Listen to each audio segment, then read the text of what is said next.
Go on to our next eminent surgeon, Dr. AMIT TARAFDAR, and he's the chairman and director of AIOS Hospital, Bareilly, and a leading surgeon known to us for many years, and a very capable person from Uttar Pradesh. So let us see his interesting video.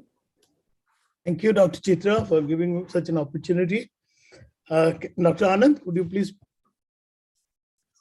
Today my topic is SF-IOL made easy. So this is a case of subluxated lens. You can see more than 180 and the port is made. You can see the infusion is not yet started. We'll first make the scleral tunnel, and once the tunnel is complete, and you have to be very careful in making the tunnel that there is no leakage. That's very, very important to keep the eye firm in all stages of the surgery. Now, once the tunnel is made, we'll make the entry and extend the incision, and with visco, we'll remove the lens. And you can see here that vitrectomy is being done very nicely, especially taking care of the anterior part of the iris. There should not be any vitreous left in the anterior chamber. Now you can see the conjunctival flap has been made in order to make the sclerotomy. You can see the gentle cautery is being done by the bipolar diathermy, and the sclerotomy is being done by 23 gauge MVR blade till the tip is visible. Now the 3-piece IOL is introduced, and the tip is exteriorized with a micro grasping forceps. You have to hold the tip very carefully and exteriorize, hold it and give it to the assistant for holding it, because in any case if it slips then it will be very difficult to manage. Before making the opposite sclerotomy, you have to be very sure that globe is firm, and you have to adjust the infusion accordingly. And make the incision in the similar way and put the trailing haptic by handshake technique. You can hold and put it with the left hand and hold it with your right hand and bring it out. Once you have exteriorized both the haptics, you just check that the lens is in the center, and if you are satisfied, next step is to go for the Gabor chariot pockets, and you can use the same MVR blades for the purpose and bury the haptics on either side in a similar way.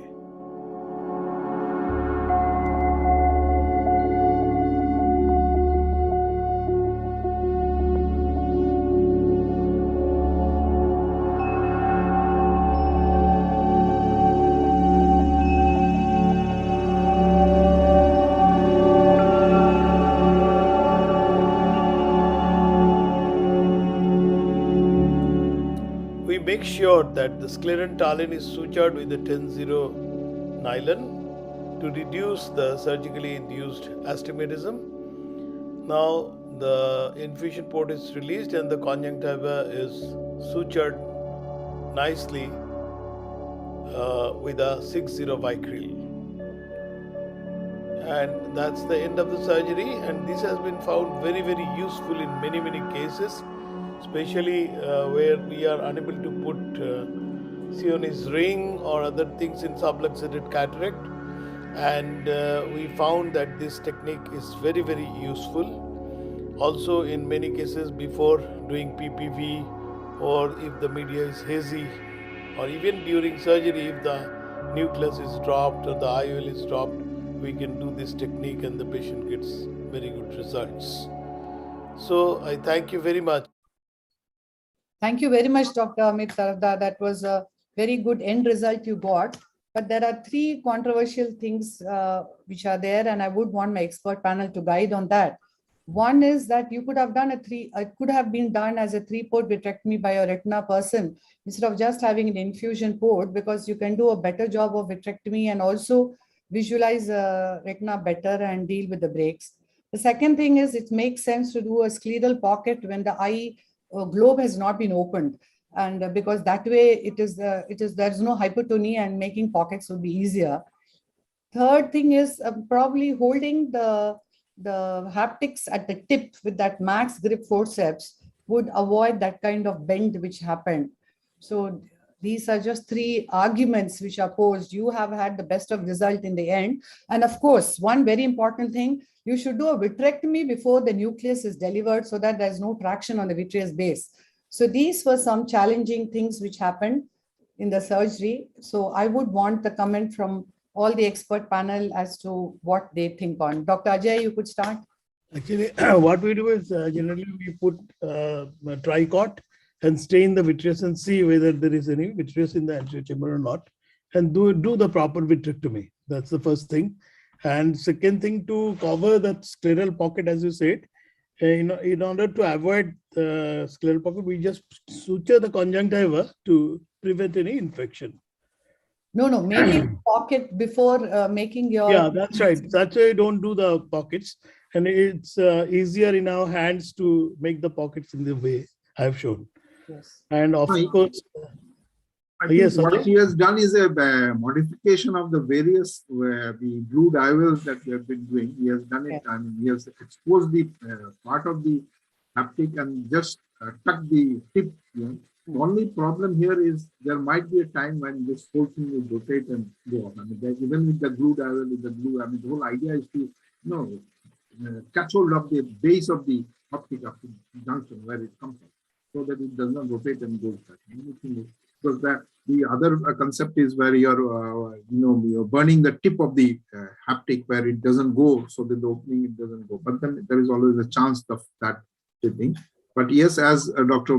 Chitra has said, doing a good vitrectomy is very important. Going through even if you're not going through the pars plana, at least to the side port and doing a vitrectomy, doing a complete vitrectomy, see the pupil is nice and round. You have that nice and round pupil. So obviously there was not much of vitreous. And as you said, you have put triamcinolone and tested it. So it was not shown. But then very well, and another modification of the so-called glued IOL that we have been having. Actually, we have been doing it for last 3 years, and results are very encouraging. That's why I thought we must tell everybody that this is a very easy technique, and anybody and everybody can do this. Yes. Basically, he's not doing a glued IO in the sense that he's not making a scleral flap. So it's just the Gabor-Charrier tunnel that he has made. And he just put it in there. That's this thing. But if you were to do a glued IOL, that infusion has to be off at that particular time when you are putting this. So you can't have a wet place where you need to put the glue. And obviously, Dr. Ramamurthy is here. He's a great exponent of doing posterior fixation of an iris clip lens. So if you've done an ICC, like in this particular case, you can do that. And then if you have Ashu Agarwal here, he would have said go in for a Kelvin multiplex. So these are other options which are also available to a person who may not be comfortable to do a pars plana approach, etc. So these are the other two approaches that are there. And the glue just makes it into one complex. And then you have a covering, like in a trap, you have a covering on top of the haptic of the scleral flap. So you like making a trap flap, and then you're making the tunnel with a 26 gauge needle and pushing it in, and then again putting the flap on top of it. So I think it gives you a better possibility of the non-exposure of the haptic subsequent to a couple of years down the line, or 6 months, or means whatever after a long time. So personally, we prefer to do the glue technique. And as Dr. Chitra said, when we are doing a glue technique, you have this marker, so you can have the marking as to where you are going to take them out. If they are highly myopic eyes, that at times the haptic turns out to be smaller, so you actually have now lenses which have larger haptics. Or if you have a hyperopic eye, then you can actually snip the haptic so that you don't have to tuck in a lot of it into the whole thing. But making a scleral flap before you actually go in is something which does not have problems, because you don't have a hypotonous glue. And all these cases, because there is actually an exit port, you never technically normally don't get an increase in the intraocular pressure until, of course, there's something wrong that has happened, because these eyes remain hypotenuse. The pressures remain 8, 10, 12, those kind of things, even in the long term because there is the haptic going through. It's a channel through which the fluid keeps coming out. But good, excellent, clean surgery that was done. Yes. Any other comment before we go on to our next? About the nucleus removal, would you not advise a vitrectomy to be done and then the nucleus to be removed, or it was a No, then you do a phacofrag. Then you Yeah. do a phacofrag. Then you don't need to do an ICC. Then obviously the retina guy will take over and do a vitrectomy and do a phacofrag. Thank you very much, Dr. Amit. I mean, this is just another way to do the procedure. I had to bring up the questions for more discussion. Thank you very much. Thank you.